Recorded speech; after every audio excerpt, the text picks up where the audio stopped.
Arratsalde on denoi, naiz gehiegi luzatuko azken batean zu ezaret hemen protagonistak, eta benetan esaten dizuet hemengo aurrean daukadan irudia oso irudi polita eta pozgarria dela dudarik gabe. Hemen zaudete ia gure herriko elkarte kultural guztiak oso gutxi geratzen dira eta batzuk ezin dira etorri. Eta benetan oso pozgarria da guretzako zue guztiak hemen ikustean. Hemen ikusten delako azken batean nolabait gure herrian euskararen alde ekimenak bultzatzen eta planteatzen direnean herriak erantzun egiten duela, eta erantzun egiten du ondo gainera. Egon badaude euskaldun, bagaude euskaldun asko getzon. 2001ko datuen arabera, gure biztanlegoaren 29% bat euskaldunak gara, eta 24% bat ia euskaldunak. Hau da, euskara ulertu baina oraindik ez direla sartzen hitz egiteari. Beraz, badaukagu masa kritiko nahiko soberan euskarari bultzakada emateko. Gure erronka da euskararen erabilpena sustatzea, bermatzea. Eta gure erronka da azken batean euskaldun guztiei aukera ematea, euskaraz bizi nahi baldin badute, euskaraz bizitzeko aukera hori ematea. Eta zoritzarrez, oraindik etxon ez du hori bermatu.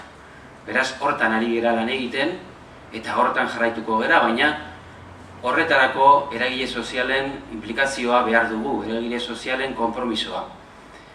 Bakoitzak bere neurrian, bakoitzak bere erara, bakoitzak bere modura, eta bakoitzak bere esparruan. Eta bereziki estrategikoak diren gure gizabizitzaren esparruetan, getxoko gizabizitzaren esparruetan. Eta kasu honetan, kultura dudarik gabe esparru estrategikoa da. Eta kulturan oso erantzun egokia jaso dugu eta hemen dago hori bermatzeko, hori adierazteko argazki benetan polita.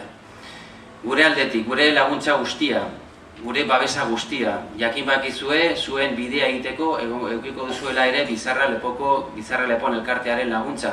Eurentzako ere, nire eskerrak eta nire eskerrona adierazi nahiko nuke. Eurak izango dira, azken batean, hitzarmen hau aurrera eramateko momentuan, pixka bat dinamizazio lanak egingo dituztenek eta lan ona gainera egiten dute.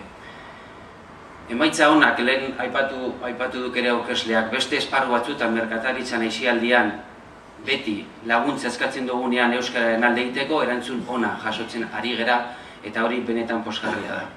Eta beraz, nire aldetik eskerrik asko benetan hartzen dozuen konpromiso gaitik, gure laguntza guztia aukiko duzuela eta aurrera joan behar dugula gure hizkuntzaren alde egiteko eta gure hizkuntzaren normalizazioa lortzeko bide horretan.